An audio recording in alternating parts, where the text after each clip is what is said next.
A Navy veteran and Trump supporter murdered in cold blood over the weekend at a protest. Why isn't this a bigger news story, you're probably asking? Well, I think we all know why. Lee Keltner, who had been a longtime hat maker in the Denver area, Lee Keltner was attending a protest, according to his wife, to show his support for police. And Matthew Robert Doloff was contracted as a security guard for I9 News, some local news outfit in Denver. And it's on video. There's a photo of this exchange, too. You have Keltner. It looks like they exchanged words in the video. There's different photos and videos out there. They exchanged some words, I'm sure, hostile ones. I think Keltner slapped Doloff across the face, and then at a distance of what looks to be about 10 or 15 feet, sprayed some mace out in the air. There's big photos of this all over the internet. And Doloff just drew his weapon and dropped the guy right there, shot him right in the forehead, killed him instantly. How he could think he was in any kind of real peril from somebody spraying mace from 10 feet away at a protest. Remember, there are police all over the place. This is broad daylight. There's a protest. This guy, Doloff, just pulled and shot him right in the forehead. I'll also tell you this. Generally, law enforcement, you shoot for somebody in the head, very easy to miss, even at close distance. This guy doesn't have any law enforcement training, has no law enforcement background. In fact, Doloff, who is currently being held on first-degree murder charges, as he should be, Doloff is somebody who doesn't even have an active license on file or no license at any point to be a private security contractor. Now, I9 News is saying they went through the Pinkerton Security Agency to get this armed guard. Why would I9 need an armed guard at a protest where there's police present? It's interesting, isn't it? You're going to have an armed guard with you? I thought these were peaceful protests. Let's just start with that. That's what we've been told so many times. It's all about peaceful protests. But local news reporters think they need somebody who's strapped, who's just with them all the time?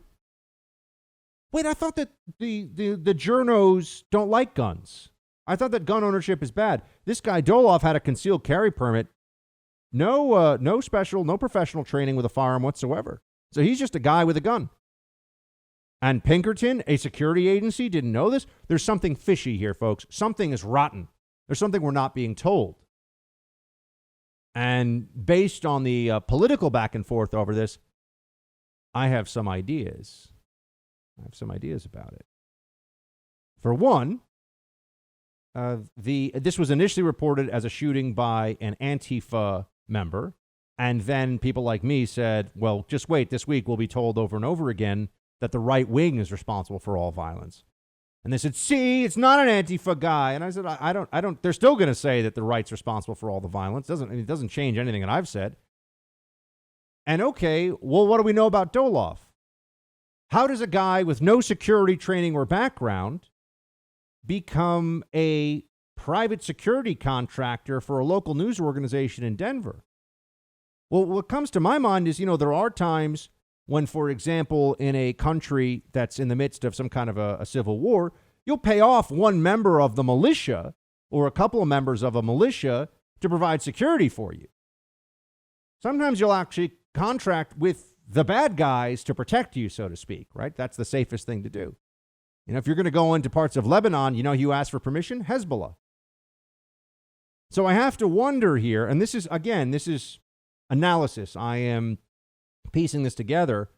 I have to wonder if this was a situation where they thought the best protection for I9 was to have a guy who Antifa knew and didn't have a problem with. Now they're going to say he's not a member of Antifa. They don't know.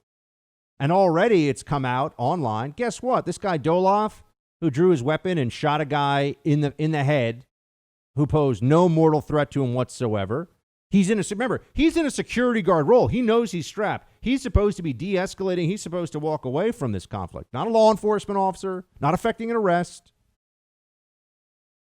And what we find out about him is that who wants to guess, is Doloff, Matthew Robert Doloff, who's in custody, is he an Antifa guy? Is he a radical left-wing guy who loves the protesters who are doing all the Antifa stuff? Yes, he is. All over social media. So we are to believe it is a coincidence that some scraggly-looking skinny guy with no military or law enforcement or even private security training whatsoever just happened to be the armed guard contracted to protect a local news station that I'm sure is very favorable to all the BLM protests because Denver is overrun by leftist lunatics, except for the wonderful folks, for example, who listen to this show on 93.7, one of our favorite affiliates. But we're told this is a coincidence. It just so happened that this guy has photos of himself at Occupy Wall Street protests in the past, is supportive of BLM, and is effectively, in his public pronouncements online, a left-wing radical. So a left-wing radical gets contracted to be the security provider for a local news station, murders a pro-police Trump supporter in cold blood, and we're supposed to think, oh, it was just a bad security guy. No, this was a leftist. This goes on their ledger, friends. This goes on their side of the body count from political violence. This guy's a leftist. That he was contracted as a private security guard doesn't mean anything. He's a Bernie Sanders loving, Antifa supporting, BLM social virtue signaling leftist. And he pulled a gun and he shot a guy because he got heated. That's it. Really not very different. And what he was doing was criminal, by the way. To be posing as a security, that's actually a criminal violation in Denver. Can't do that. Can't be a security guard for somebody who's really just actually a guy who has a gun for reasons like this. And they're going to tell you this has nothing to do with the left, nothing to do with the Democrat Party. You know, I guess he was just killed by an idea. Yeah. The media working very hard to make sure that this guy is not considered a leftist who murdered a Trump supporter. And the anti-Trump anarchists who are planning to kidnap Governor Whitmer are treated like they're all running around in MAGA shirts. In reality, they say Trump is an evil tyrant who won't do what they want, and they want to bring down all of society. They're anarchists, but somehow this is on the right. That's what they'll tell us. That's what all the news reporting has said, even though there's video of these guys saying how much at least one of the guys, one of the ringleaders, saying how much they hate Trump.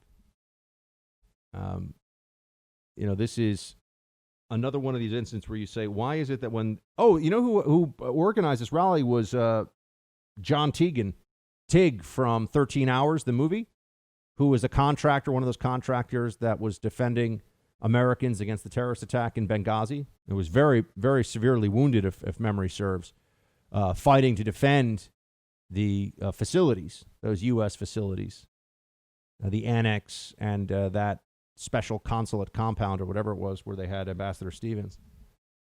So Tig pulled this together. It was a patriot rally, and there was a Antifa soup drive, they called it, that had to go there and counter-protest. Do you know why they're doing these counter-protests? You won't often hear this from people. I think it's important that we all get this on the record. The counter-protests are meant to intimidate.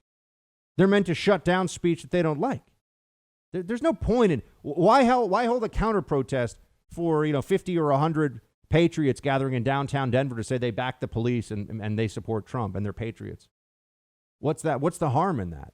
No, Antifa shows up to menace them, to say, see, we can get 100, we've got 200 people here. And the moment the cops aren't looking, we're going to hit you in the head with a lead pipe and then say, we're mostly peaceful. We're mostly peaceful. You should see the mug shots. 100% of them white.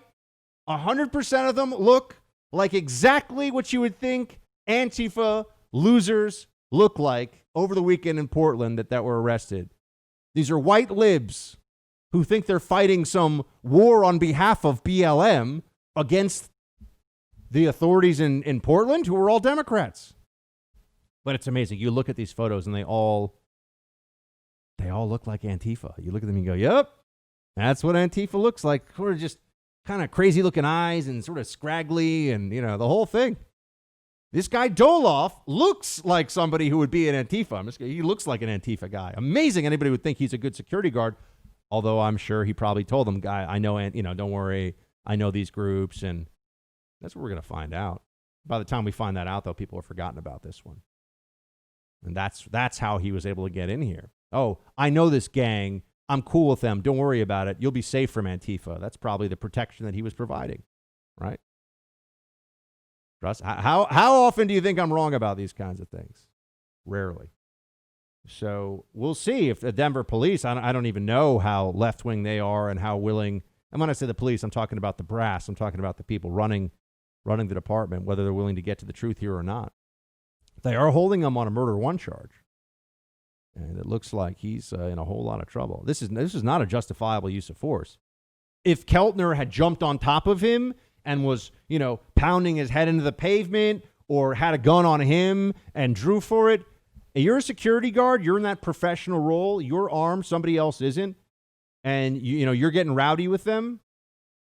And if you see, there was a guy, I think he's a producer from I9, saying horrible stuff to Keltner and those around him. There was an instigation here. Political violence comes from the left once again.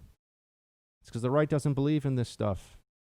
It is not a mainstream GOP belief that if you're upset, if you're angry, you're allowed to hurt people and destroy things. It is a mainstream Democrat belief. Absolutely. And supported by our cowardly, disgusting enemy of the people mainstream media, for whom you should have nothing but utter contempt at this point. Contempt. Don't watch them. Don't listen to them. Get your news elsewhere. That's the only way to do it. Hey, Team Buck, thank you so much for watching The First on YouTube. If you like this video, please click that little thumbs up button so then it will log as liked. And also, if you want to see more great content from The First, please click subscribe.